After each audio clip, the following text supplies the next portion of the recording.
नमस्कार, आप देख रहे हैं डीडी न्यूज। आपके साथ मैं हूं पराक्रम सिंह शेखावत। चर्चा में आपका स्वागत है। पश्चिम एशिया संघर्ष की वजह से वैश्विक तेल संकट की चुनौती हमारे सामने है। मिडिल ईस्ट में बढ़ता तनाव और अस्थिरता वैश्विक ऊर्जा सुरक्षा के लिए एक बड़ी चुनौती है, क्योंकि दुनिया की अर्थव्यवस्था का बड़ा हिस्सा इस क्षेत्र से होने वाली गैस और तेल आपूर्ति पर निर्भर रहता है। सप्लाई बनाए रखने के लिए बैकअप प्लान भी तैयार किए गए हैं। सरकार ने यह भी सुनिश्चित किया है कि कच्चा तेल और एलपीजी को लेकर आने वाले जहाज लगातार भारत पहुंच रहे हैं और ऊर्जा सुरक्षा को मजबूत करने के लिए भारत ने अपने तेल और गैस आयात के स्रोत 27 से बढ़ाकर 41 देशों तक कर दिए हैं। इसके अलावा 53 लाख टन से ज्यादा का रणनीतिक पेट्रोलियम भंडार बनाया गया है, जिसे 65 लाख टन तक बढ़ाने की योजना है। पाइप्ड नेचुरल गैस और घरेलू एलपीजी उत्पादन को भी बढ़ावा दिया जा रहा है। और समुद्री सुरक्षा की बात करें तो पर्शियन गल्फ में सभी भारतीय नाविक सुरक्षित हैं। कोई भी भारतीय जहाज प्रभावित नहीं हुआ है। पाइन गैस और जगवसंत नाम के 2 एलपीजी जहाज हॉर्मुज जलडबरू मध्य पार करके भारत की ओर आ रहे हैं। चर्चा में आज बात पश्चिम एशिया संकट और भारत की ऊर्जा सुरक्षा की। समझने की कोशिश, वैश्विक तेल संकट की स्थिति का सामना भारत कैसे करेगा।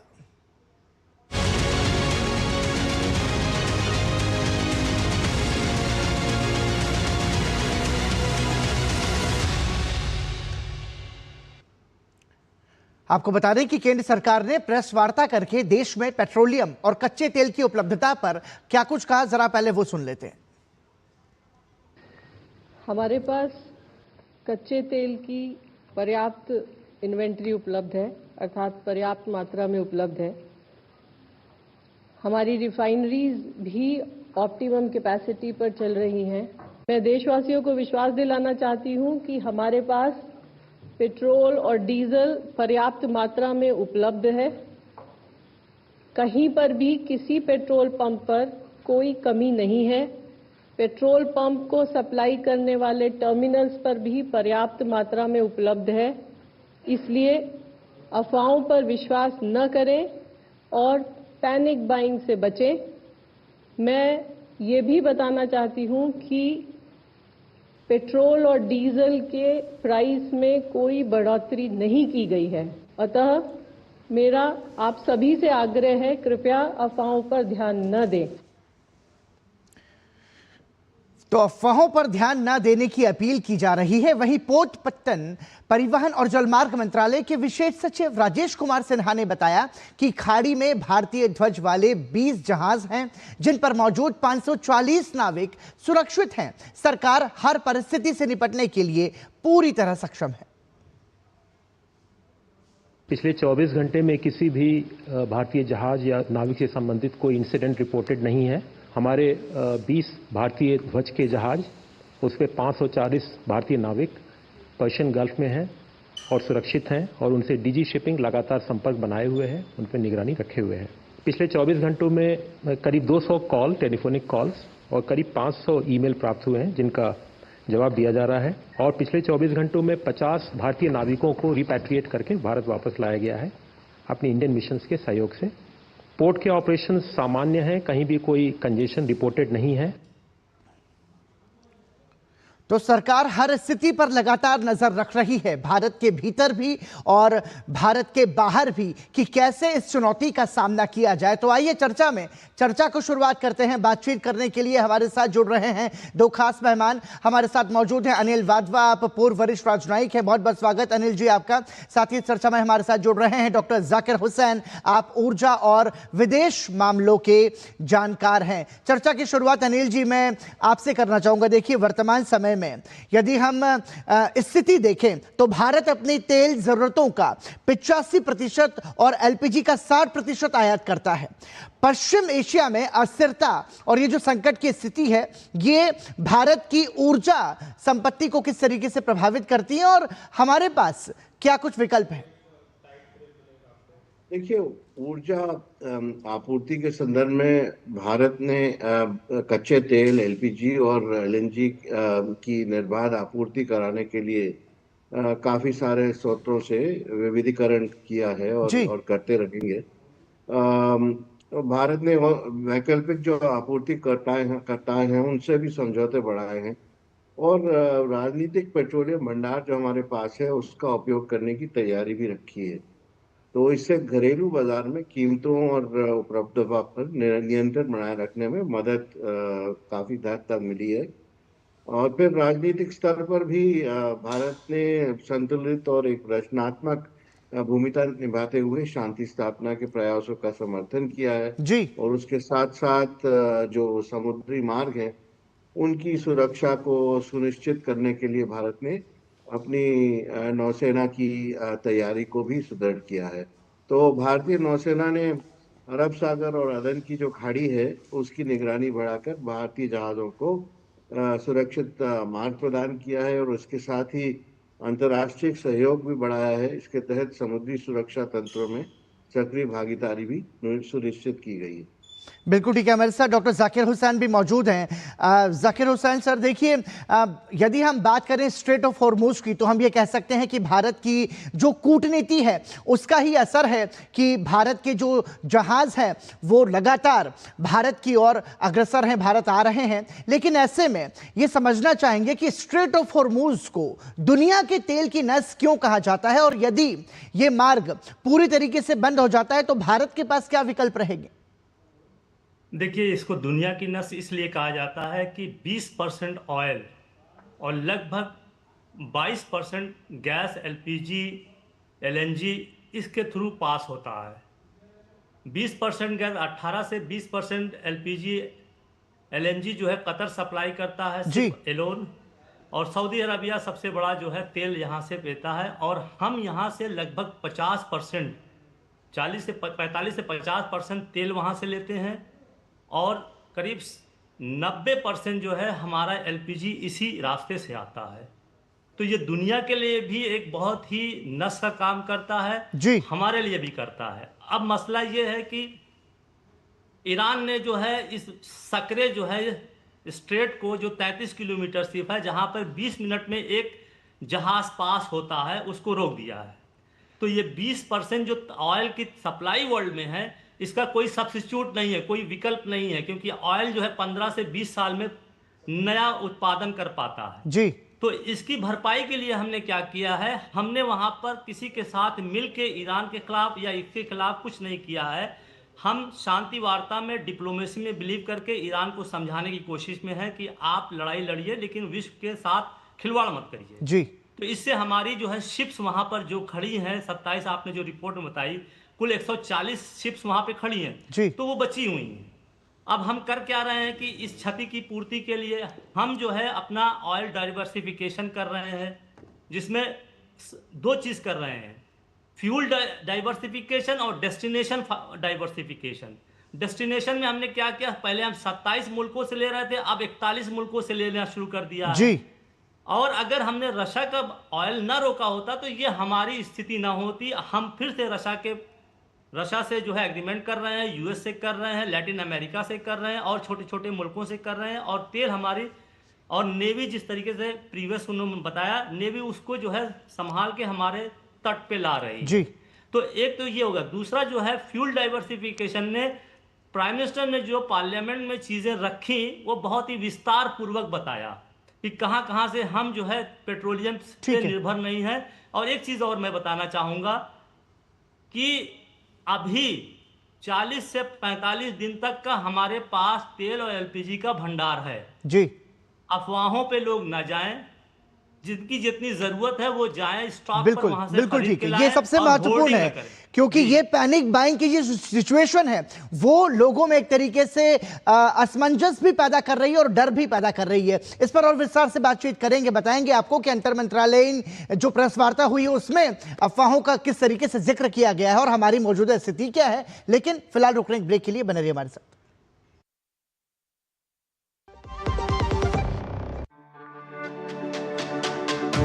मेरी पसंद, मेरी पसंद,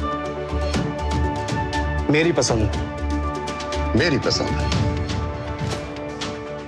हमारी पसंद, हम सबकी पसंद। मजबूत देश का मजबूत सरिया हो गया स्टील। टर टर टर सिस्टर बीना का मैसेज आया है, अर्जेंट। लिखा है मेरे बच्चे के ट्रीटमेंट के लिए 1 लाख रुपए चाहिए डॉक्टर, तुरंत भेज दीजिए प्लीज। सिस्टर बीना, मैं पहले सिस्टर बीना को फोन करके पूछूंगी फिर भेजूंगी, क्योंकि मैं मूर्ख नहीं हूँ। Well done doctor. यूपीआई कहता है अगर पहचान के व्यक्ति से भी ऐसे मैसेज आए तो हो सकता है कि उनके मैसेजिंग ऐप हैक्ड हो, तो पहले नॉर्मल कॉल करके चेक करो और कहो मैं मूर्ख नहीं हूं। जाइए आप भी किसी का टेस्ट लीजिए। ब्रेक के बाद एक बार फिर आपका स्वागत। आप देख रहे हैं चर्चा में। पश्चिम एशिया संकट से उपजे हालात और भारत की ऊर्जा सुरक्षा की स्थिति कैसी है, इस पर चर्चा में हमारी चर्चा जारी है। हमारे साथ 2 खास मेहमान जुड़े हुए हैं। अनिल वाधवा जी, आपका रुख करना चाहूंगा। देखिए, वर्तमान समय में हम ये देख रहे हैं कि जो भारत के संबंध हैं वो अमेरिका इजराइल के साथ तो बेहतर हैं ही, लेकिन हमने ईरान के साथ भी लगातार संपर्क बनाकर रखा है। ऐसे में जो बैलेंसिंग एक्ट है हमारा, इसे हम कैसे समझ सकते हैं? क्योंकि हमने देखा कि संकट की इस घड़ी में भारत के इन्हीं संबंधों ने ही विपरीत और प्रतिकूल परिस्थिति में स्ट्रेट ऑफ हॉर्मुज से भारत के जहाजों को बाहर निकाला है। तो जैसे कि मैंने कहा कि भारत ने एक रचनात्मक भूमिका निभाई है और शांति स्थापना के प्रयास जितने भी हैं उन सब का समर्थन किया है जी। उसके साथ साथ जो विभिन्न मंच हैं उन पर संवाद और कूटनीतिक संपर्कों के माध्यम से संघर्ष विराम और स्थिरता की वकालत भी की है, और साथ ही क्षेत्रीय जो देश हैं उनके साथ निरंतर संवाद बनाया रखा गया है ताकि भारत के हित सुरक्षित रहें। तो प्रधानमंत्री स्तर पर और फिर जो विदेश मंत्री हैं उनके स्तर पर भी उनके जो काउंटर पार्ट्स हैं उनसे निरंतर संबंध बनाए रखा गया है जी। और उसके साथ साथ भारत की यही कोशिश रहेगी आगे चलकर कि जितना हो सके जो भी देश सामने आते हैं संघर्ष विराम की वकालत करते हैं और साथ साथ शांति स्थापना के प्रयासों को समर्थन देते हैं, भारत उनका समर्थन करता रहेगा।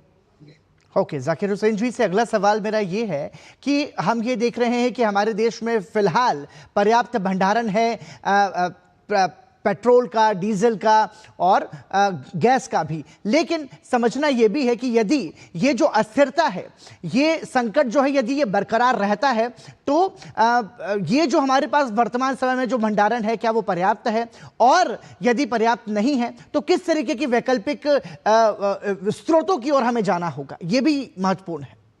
देखिए, प्राइम मिनिस्टर ने पार्लियामेंट में अपने भाषण में ये बता दिया कि अगर लड़ाई ख़त्म भी हो जाती है तो उसके बावजूद भी जो वहाँ पे क्षति हुई है उससे जो है सप्लाई लाइन उतनी इफ़ेक्टिव नहीं रहेगी जी। तो उससे हमको निपटने के लिए उन्होंने 2-3 चीज़ें जो सामने रखी है, रोड मैप दिया है, वो बहुत ही महत्वपूर्ण है, उस पर हमको काम करना चाहिए जी। नंबर 1 ये है कि फ्यूल डाइवर्सिफिकेशन कर दिया, पेट्रोलियम पे ही आधारित नहीं रहेंगे आप सोलर पे जाएंगे, आप जो है ग्रीन एनर्जी पे, ग्रीन हाइड्रोजन पे जाएंगे, आप कोल का, क्लीन कोल की चीज़ों पे जाएंगे। ये सारी चीज़ें, एथेनॉल का जो ब्लेंडिंग हो रहा है वो 20% पे जा रहा है, जिससे बहुत भारी मात्रा में पेट्रोल की डिमांड कम हो गई है। ट्रांसपोर्टेशन को लेकर रेलवे पे जो हमने जो इलेक्ट्रिफिकेशन किया है, 153 करोड़ जो है लीटर तेल की कमी हो गई है। ये सारा बहुत ही अच्छा डेटा दिया है, तो हमको इस पे काम करना है और लोगों को इस पे लागू करना चाहिए। दूसरी काम ये है कि लॉन्ग टर्म और शॉर्ट टर्म की हमको पॉलिसी बनाना चाहिए। हमारे जो डोमेस्टिक जो रिसोर्सेस है उसका हमको फिर से जो है एक्सप्लोर करके सप्लाई लाइन इस्टेब्लिश करना चाहिए जी। और तीसरा, लॉन्ग टर्म में ये होना चाहिए कि ये मिडिल ईस्ट जो जहां पर 60 से 65% दुनिया का तेल और गैस है, तो उस पर हमारी निर्भरता कम करना है। अगर हम उस पर निर्भरता कम कर लेते हैं तो फिर जो है हम लॉन्ग टर्म में और मीडियम टर्म में अपनी इस तरीके की सप्लाई को नहीं सफर करेंगे जी। शायद ये वक्त आ गया है कि हमको अपनी निर्भरता जो है रशिया को जो है बिल्कुल हमको छोड़ना नहीं है, क्योंकि रशिया जो है बहुत सप्लाई लाइन, लाइफ लाइन हमारे लिए है जी। और किसी भी एनर्जी को जो है हम ट्रेड पॉलिसी या फॉरेन पॉलिसी के मुद्दे को बिल्कुल अलग करके रखें कि एनर्जी नहीं रहेगी तो हमारे देश में किस तरीके से प्रॉब्लम हो सकती है। हमने उज्ज्वला गैस का जो प्रावधान चलाया है, क्लीन एनर्जी के बनाया है, उस पे एलपीजी हम दे रहे हैं। 1,40,000 करोड़ के जो लोग हैं उनको हम जो है क्लीन एनर्जी दे रहे हैं, पोल्यूशन खत्म कर रहे हैं, उनके स्वास्थ्य पे ध्यान देने के लिए कर रहे हैं। कितने लोग जो अंधे हो जाते हैं, जो ट्रेडिशनल फ्यूल है, ये सब सारी चीज़ें को एक बहुत ही अच्छी पॉलिसी बना के लाना चाहिए और दुनिया को बताना चाहिए कि क्यों रशिया हमारे लिए बहुत इंपॉर्टेंट है। दूसरी तरफ ये है कि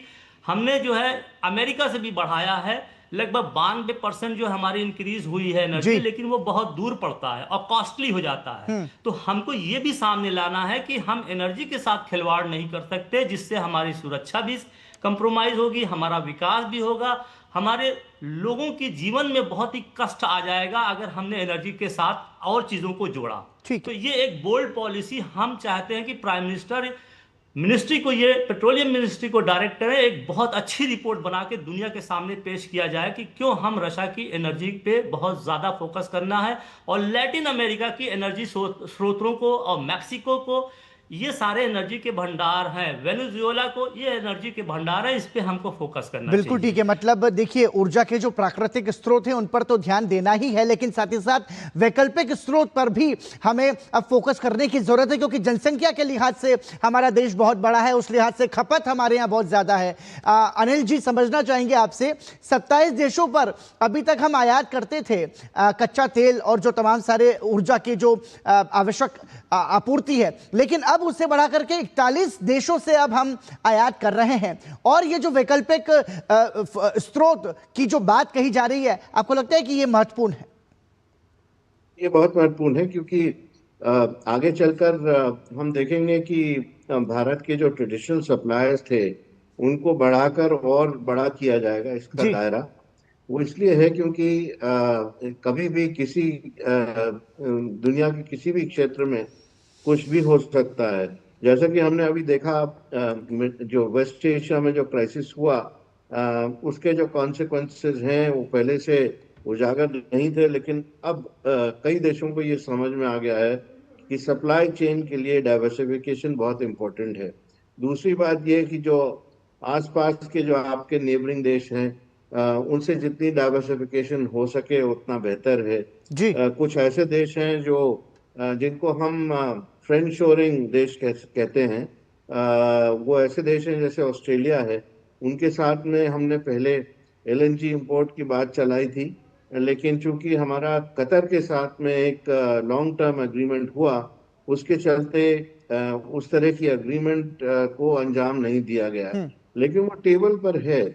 और हमें अपने ईस्टर्न सीबोर्ड के लिए ऑस्ट्रेलिया के साथ गैस की आपूर्ति के लिए एक्सप्लोरेशन करना चाहिए, क्योंकि वहाँ पर एक जो पाइपलाइन की जो फैसिलिटीज हैं वो सब अवेलेबल हैं, और उसके साथ साथ जो फ्रेट है उसमें बहुत कम अंतर है। कतर से लेने की बजाय ऑस्ट्रेलिया से लें, उससे डाइवर्सिफिकेशन भी आएगा और इकोनॉमी को भी काफ़ी लाभ पहुँचेगा। तो ये एक एग्जाम्पल है, लेकिन मैं समझता हूँ कि लॉन्ग टर्म में भारत को जितने ज़्यादा देश हैं उन सब से तेल, गैस वगैरह जो भी हम भारत की आवश्यकताएं हैं उनको लेना चाहिए।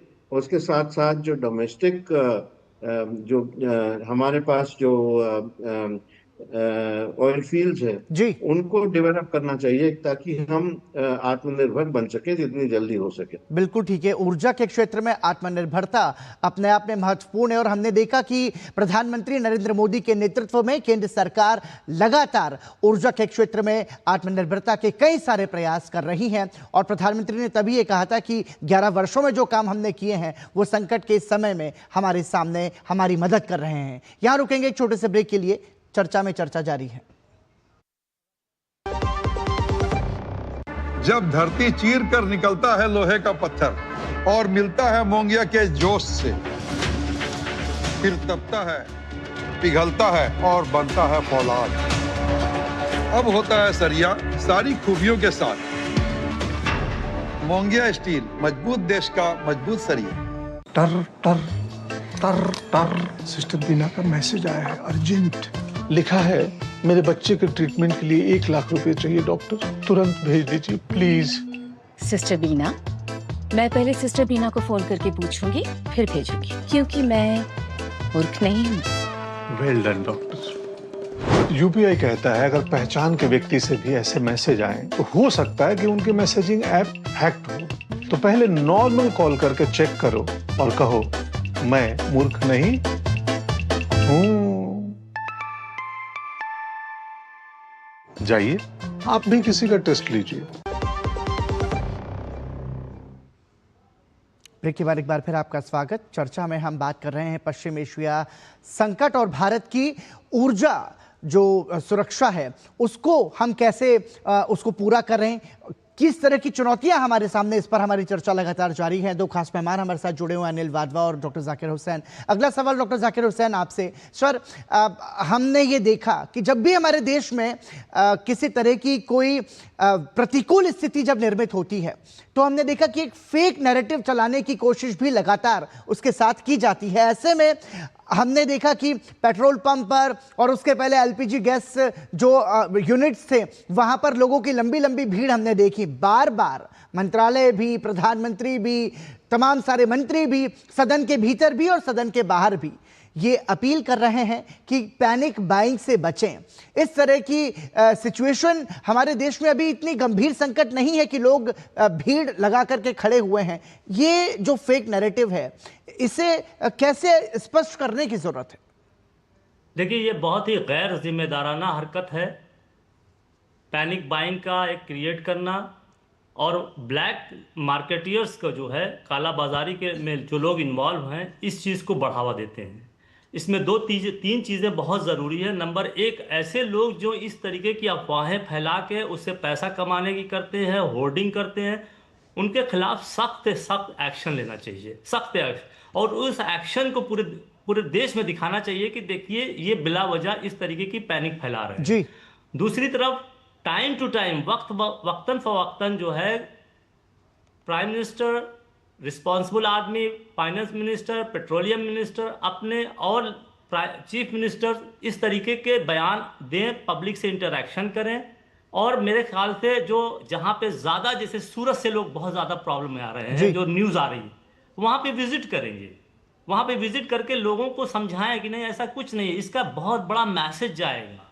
तो पब्लिक की साइकोलॉजिकल जो पोजीशन होती है उसको जो है बहुत तरीके से समझाना चाहिए। तीसरी जो है सप्लाई लाइन को बहुत ही क्लियर करना चाहिए, और अगर ऐसी सिचुएशन आती है तो एक स्पेशल सप्लाई लाइन जो है एनर्जी की मेंटेन कर देना चाहिए और उस हिसाब से काम करना चाहिए। और एक चीज मैं और बता दूं, हम लोगों ने न्यूक्लियर के ऊपर काफी काम करना चाहिए, न्यूक्लियर एनर्जी। ठीक है, अभी हम 3% जो है न्यूक्लियर एनर्जी बना रहे हैं, लेकिन जो हमारा प्लान है 100 गीगावाट यानी 5 से 10-15% हम जाएंगे जी। और इसके लिए जो एग्रीमेंट साइन हो रहे हैं उसके लिए छोटे छोटे न्यूक्लियर प्लांट्स 5 केवी के 10 केवी के डाइवर्सिफाइड करके, तो ये बहुत सोल्यूशन देगा।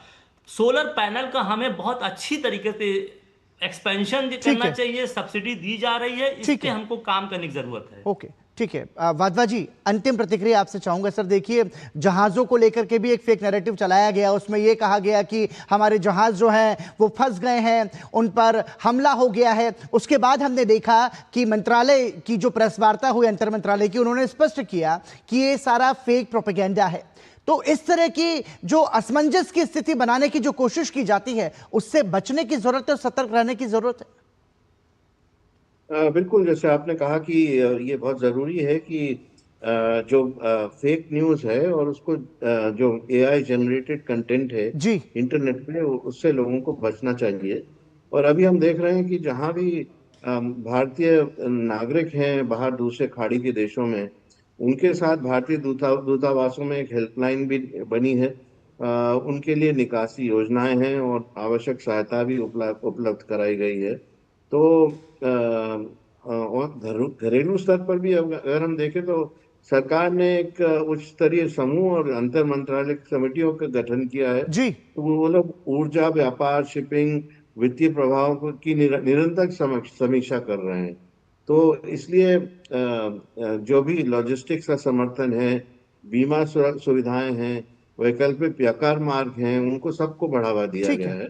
तो भारत एक होलिस्टिक तरह से सरकार काम कर रही है ताकि इसमें कोई पैनिक ना हो और सब चीज को स्ट्रीमलाइन किया जाए। ठीक है। तो इसलिए अफवाहें फैलाना वाजिब नहीं है। ठीक है। और ये देखना चाहिए कि सरकार इसके बारे में सजग है और अपना काम कर रही है। देखिए, ये जो समय है निश्चित रूप से ये संकट का समय जरूर है, लेकिन ये समय समझदारी अपनाने का भी है। ये बहुत जरूरी है कि हम फेक नैरेटिव से बचें और किसी भी चीज में अफवाह में आने से पहले हम बेहतर ये होगा कि हम उसको क्रॉस चेक कर लें और कम से कम सभी अपने अपने स्तर पर काम कर रहे हैं तो अफवाहों को ना फैलाएं और ना फैलने दें। हम उम्मीद करते हैं कि आने वाले समय में इस वैश्विक संकट का समाधान भी जरूर निकलेगा। इसी उम्मीद के साथ चर्चा में इस चर्चा को यहीं विराम देते हैं। बहुत बहुत धन्यवाद अनिल वाधवा जी, धन्यवाद डॉक्टर जाकिर हुसैन जी, आपका भी इस चर्चा में हमारे साथ जुड़ने के लिए। तो उम्मीद यही कि वैश्विक संकट से पूरी दुनिया को आराम मिले और हम फिर से शांति से और सुकून से अपना जीवन जी पाएं।